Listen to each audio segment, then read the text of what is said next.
ዳጣ አባት የማይታሰርም እኔ ነኝ የገደልኩት በማለት እንግዲህ ለፖሊሱ ትክክለኛ መረጃውን ሰጥቷለች። ኤቢ እኔ አይመለከተኝም አልገደልኩም በማለት እንግዲህ ከወንጀሉ ነፃ መሆኗን ችላለች። ገዜ በጣም ከባድ የተባለ ሚስጥር አውጥቶባቸዋል። በዚህም ምክንያት አርጆን ፖሊስ ይዞ ለመምጣት ተገዷል። ናታን ሁለት ሴት ልጆችን ደፍራል በመባል ክስ ተመስርቶበት ይገኛል። በመጨረሻም እንግዲህ አርጆን ፖሊስ ይዞ መጥቷል። ኤቢ ከአሁን በፊት እንግዲህ እኔ መታሰር አልፈልግም ስትል ነበረ። ሲደውላት ራሱ ምንም የማንሳት ፍላጎትና ሞራል የላትም ነበረ። ታዲያ በዚህ ቅጽበት እንግዲህ አርጆን ጓደኛው ከጠፋ ሰንበንበት ብሏል። እናም የት እንዳለ አያውቅም አሁን ላይ። ስለዚህ ከዛ ቤት ከገባው በኋላ ወጥቶ አያውቅም አይቼው አላውቅም በማለት እንግዲህ ቀጥ ብሎ ፖሊስ ይዞ መጥቷል። በእርግጥ ደረጀና እንዲሁም ደግሞ ማርታ ምናልባት ኤቢን ለማስተማር ነው እንጂ ልጁ በህይወት አለ ብለን ሁላችንም እየጠረጠርን ነበረ። ነገር ግን ልጁ ከሞተ በኋላ እስካሁን ምንም አይነት አዲስ ነገር እየሰማንም እያየንም አይደለም። ነገሩን እንዳልተፈጠረ አድርገው ድብቅ አድርገውታል። ይህ ነገር የእውነት ሞቷል ወይስ ደግሞ በህይወት አለ የሚያስብልም እንግዲህ አጀንዳ ሆኖ ተገኝቷል። ታዲያ ዛሬ እንግዲህ የደረጀና የማርታ የጋብቻ ቀናቸው በመሆኑ ይህንን ሰርፕራይዝ ለማድረግ ዳጣ እንዲሁም ደግሞ ኤቢ አርግዘናል በማለት ተመካክረው ለመጀመሪያ ጊዜ ባይዋደዱም ቢጣሉም አንድ አይነት ሀሳብ በአንድ ሀሳብ ተስማምተው እነሱን ሰርፕራይዝ ለማድረግ ሲሞክሩ ሲጥሩ ሲያሳዩም ነበር። እንግዲህ ከሞከሩ ከጣሩ ካሳዩም በኋላ የተረዳችው ነገር እንግዲህ ዳጣ ያው አባቷ እንደሚወዳት እንዲሁም ደግሞ ደረጀ ራሱ ማን አባቱ ነው ልጆችን የሚደፍራቸው እንዴት ቢንቁኝ ነው በማለት እንግዲህ መሳሪያ ይዞ ገለዋለሁ እያለን እንግዲህ ሲንደፋደፍ ነበረ። በእርግጥም የጠረጠሩ እንግዲህ አርጆንን ነው። ምናልባት አርጆን ኤቢን ስለሚፈልጋት ኤቢ ደግሞ አልፈልግም እያለች እንግዲህ ስለምትዘጋበት ስልክ እንዲሁም ደግሞ ብቻ ብዙ ነገር ስለምታደርግበት እሱን የጠረጠረው እንጂ ናታን በጭራሽ ሊጠረጥረው አልቻለም። በእርግጥ ዳጣ ራሱ በወቅቱ ናታን እንደውም እኮ አንተ ነው ሁለታችን የሚያስረገዝ ከነ ስትለው እንግዲህ ደረጀ ዝም በይ አፍሽን ሞልተሽ እንደዛ አትናገሪ፣ ምክንያቱም ናታን እንደዛ አይነት ነገር የሚሰራም ሆነ የሚያደርግ ሰው አይደለም፣ እናም እንዲህ መሆን የለብሽም እያለችም ነበር ማለት ነው። ሰው በዚህ ቅጽበት እንግዲህ ምንድን ነው ያደረገው? ወደ መኝታ ክፍል ይዞ እንግዲህ በቀበቶ ቅጥቅጥ አድርጎ ደብድቧቸዋል ማለት ነው ኤቢንና ዳጣም። ምክንያቱም ማን አባቱ ነው የደፈራችሁ? እንዴት ቢደፍረኝ እንዴት ቢንቀኝ ነው እንደዛ አይነት ነገር ያደረገው ማለት እንግዲህ ደብድቧቸዋል ማለት ነው። ሰው ኤቢም ልትናገር አልቻለችም። ተደፍሬ ነው አላውቀውም ነው ያለችው።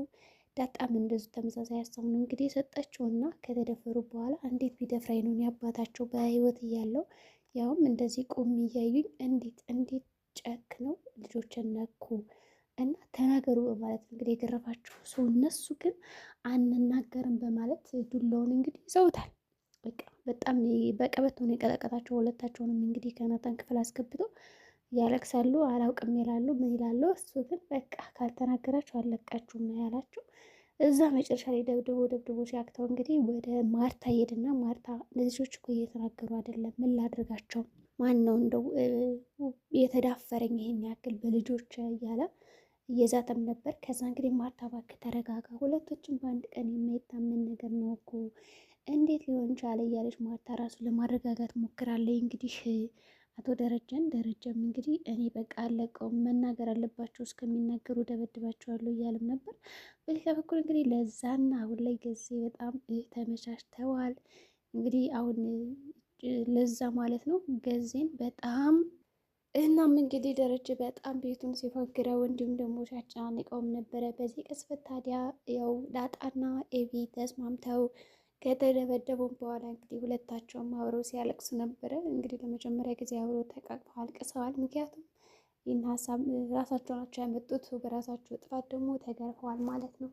ስለዚህ ደረጀም እንግዲህ ካልተናገራችሁ እኔ ቅጥቅጭማ በእጅ ልጆችን ገደል አልባልም በማለት ጥሏቸው ይሄዳል። ከዛም እንግዲህ ወደ ታች ከወረደ በኋላ ማርታም ተጨንቃ ስለነበረ ወዲያውኑ ናታን ራሱ ወደ ሳሎን ሄዶ እኔ ምንም አላጠፋውም ይላል እንግዲህ ማለት ነው። በእርግጥ እዛ በጣም ብዙ ነገሮችን እያደረጉ ነበረ። የሚገርመው ነገር ናታን ነፃ ነኝ ይላል። እንግዲህ እርግጥ ዳጣ አንተን ብትለው ነፃ ነኝ ብሎ ነው እንግዲህ የመሰከረው እና በጭራሽ ሊጠረጥር አልቻለም። ስለዚህ ወደ ታች ወረድ ሲሉ በቃ ሰርፕራይዝ ይሏቸዋል ማለት ነው። እንግዲህ በኬኩ በምኑ ያዛኔ በቃ ደስታም ሀዘንም ባንዴ ነው የተቀላቀለባቸው ማለት ነው። ምክንያቱም እንዴት ሊሆን ቻለ እያሉ ነበረ። ምክንያቱም አሁን ላይ ዳጣ እንዲሁም ኤቢ እንደዚህ አይነት ነገር እንዴት ተከሰተ፣ ሰው እንዴት ተፈጠራችሁት የእርግዝና ውጤቱን ሲባሉ ለካ ከውስጥ የቀቡት የጥፍር ቀለም ነበረ። ሰው ጥፍር ቀለም ስለነበረ በዚህም እንግዲህ ተሸውደዋል ማለት ነው ደረጀና ማርታ። እናም እንግዲህ ኬኩ ላይ ደስ ብሏቸው እነ ለዛም እየተጫወቱ ቤተሰቡ ወይ ቅሽብርቅ ብለው እንግዲህ አምሮባቸው ነበር በነገራችን ላይ። ከዛ በተጨማሪ ደግሞ የሚገርመው ነገር ለዛና እንግዲህ ከዚህ በጣም ሲታዩ ሲወራረዱ ሲያወሩም ነበር እና ለዛ አሁን ልክ እንደ ኤቢ እየሆነች ነው። ሰው ጊዜን እየናቀችው ነው ያለችው። ሰው ጊዜ ደግሞ እስኪ አተናቂኝ ሲጀመር እንዴት ነው የኔን ገላ የሚያምራል ወይ ምናምን ስትለው ጭራሽ ራቆሽ ነው ምንሽ እንደወጣሳይ ነው ይላታል። በዛ ቅስፈት እንግዲህ እንደውም ሳይዝ ዝም ብዬ ዛሬ ቀሚስ ነው አይደል የለበሽው እንደ ወንድ ነው የምትመስኝ እንጂ ሴት አትመስኝም እያላት ነበር። እሱም ያበሽቃታል ማለት ነው። እሱም ታበሽቀዋለች። ብቻ ሲበሻሸቁ ነበረ። እንግዲህ ያው ማርታም ጥሩ እንግዲህ ያው አጋር ይሆናሉ ብላ ስላሰበች እናንተም እኮ በጣም ሙሽራ መስላችኋል እያለቻቸውም ነበረ።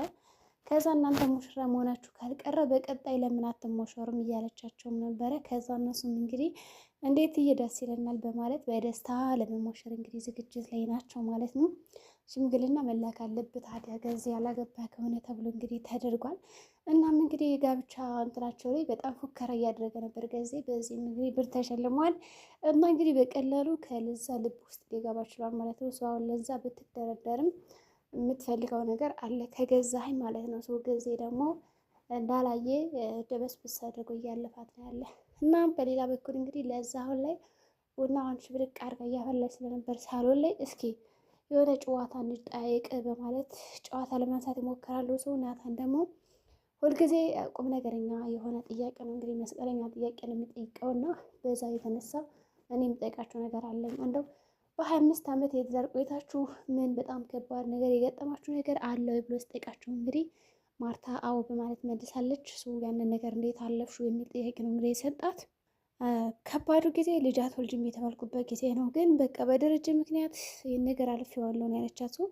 ምንም እንዳልተሰማው አድርጎ በቃ ሙሉ እንደሆንኩ አድርጎ ነው እንደዚህ ያደረገኝና ብቻ በሱ ምክንያት ቁስሌ ታክሟል ትላለች። ከዛ ቁስሌ ስትል ግን ዳጣ ቁስሏ ተነሳባትና ዞር አለች ማለት ነው። ምክንያቱም ያው ብዙ የተደበቁ ነገር አሉት እና ብዙ ስለማታውቅ አዝና ነበር። ዳጣም እኔም ቀለል ያለ ጥያቄ ነው የምጠይቃችሁ ግን እናንተ ቁም ነገረኛ አይደለም ትለዋለች። ከዛ እሺ ይባባሉና ለመጠየቅ ይዘጋጃሉ። እነ ለዛም ይጠሩ ተባለ፣ ተጠሩ። ከዛ እንግዲህ ውሃን የሚያስመስል ኤቢን የሚያስመስል ተባለ። በጣም ዳጣ በጣም ኤቢን ስታስመስላት ነበር በነገራችን ላይ እሷ መስላ እየተናገረች ኤቢ በዛ ቅስፈት ግን በቃ የተወሰነ ጊዜ ሳቀች። ከተመረቁ በኋላ አሜን ምናምን አሉ። ከዛ ግን ኤቢ ተመልሳ ወደ ነበረችበት ስሬስ ነው የሆነችው ማለት ነው። እዛ ሁሉ ሰው ቁጭ ብላ ማለት ነው ኮስተር ብላ በቃ እኔ ጥያቄ ያለኝ አለች። እሺ ምንድነው ስትባል የሰራ ደርሶ ለምንድን ነው እኔን ማሳሰር የፈለጋችሁት አለች።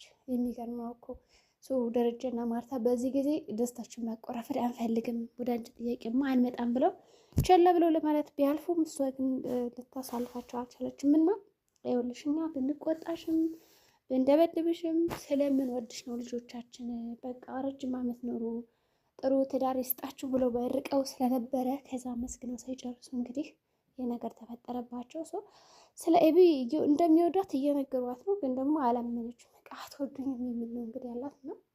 በጣም ያው እኔ ላስመስል እንደ እሷን ስትል ፍቃድ ጠይቃ ነው የሚገርማቸው ነገር ያስመሰለቻት። ምክንያቱም የሚያስመስላ ሰው አትፈልግም። ያው ደግሞ በዛ ላይ ትቆጣለች ብላ ስላሰበች ኤቢ ፍቃደኛ ነሽ ወይ ስትላት ችግር የለውም ማለችና የት ነበርሽ ከከድር ሰው ከእርሱ ምን ታደርጊያለሽ ለመቆየሽ እያለች እንግዲህ በጣም ስታስመስል ነበረ። በዛ ቅጽበት ታዲያ እንግዲህ ውሃ ግን እኮ ትመታኛለች ነው ያለችው። ደረጀም እንደዚህ ስትል የምትመታሽ እኮ ስለምትወድሽ ነው እንጂ ስለምጠላሽ አይደለም ብሎ መለሰላት። እናም በጣም ተኮሳትራ ነበረ። እኔ ደግሞ የጠበቅኩት አሁን ኤቢ የዳጣን ገጸ ባህሪ ትጫወታለች ብዬ ነበረ። ኤቢ ትጫወት ይሆን ወይስ ደግሞ የራሷ ጉዳይ ብላ ተተዋታለች? እኔ ግን የምትጫወት አይመስለኝም እሷን የዳጣን ገጸ ባህሪ ማለት ነው። ብትጫወተው ወይም ደግሞ ግን ብትሞክረው አሪፍ ነበረ። እናም እንግዲህ ድምቅ ሽብርቅ ብለው ያው ውሃም እንግዲህ ስትናገር ሚስጥር ዱብ ዱብ አደረጉ። እንግዲህ በዚህ ቅጽበት የፎከረውንም የፍቅር ግንኙነታቸውንም የለዛና የገዜን ከዛ እንግዲህ የውሃን ደግሞ ምጥን ነበርና ምጥን ራሱ እንደው የዳጣንና የናታን ሚስጥር እንደው ዱብ ዱብ አድርጋ ልጨርሰው ነበረ። ከዛ ሁላቸውም ተደናገጡ። ገዜ ራሱ በመሀል ጣልቃ ገብቶ ነገሩን ለማብረድ ቢሞክር አራርዶኝ እስከ ማለት ደረጃ ደርሷል። እንግዲህ ገዜ እኔ ራሱ አይቻቸው እኮ አንድ ሰው መስለው ተጣብቀው በዱላ ልከሰክሳቸው ነበር የሚል ትልቅ ምስጢርም ተናግሯል። ከዛ ትክክል እንደሆነች ነው የተናገረና ብቻ ደንግጠው ነበር። በዚህ መካከል ደስታቸው ቆርፈድ ይላል። ኤቢ ተቆጣሽ ማለት ነው። እንግዲህ ለዛም ወጣ ብላ ስለነበረ እስኪ ልከታተላቸው በማለት ወጣ ስትል አርጆን ፊት ለፊቷ ፖሊሶችን ይዞ ቁጭ ብሏል። ስለዚህ አርጆን በር ክፈችልና አሁን ደረጀን አሳስሮ ከቤት ያስወጣዋል። ኤቢ እያለቀሰች ነው። እኔ ምንም ማድረግ አልፈልግም በቃ ይዘውድ እያለች ነው። እንግዲህ ደረጃ ላይ ታስሮ ይገኛል። ስለዚህ ከዛ ቤት ማን ነው ታስሮ ሊወጣ የሚችለው? ያውም በደስታ ቀናቸው ማለት ነው። እንደፎከረው አድርጓል አርጆን። ፖሊስም ይዞ መጥቷል። ዛሬ ቪዲዮአችን ይህን ይመስላል። በቀጣይ ቪዲዮ እስከምንገናኝ መልካም ጊዜ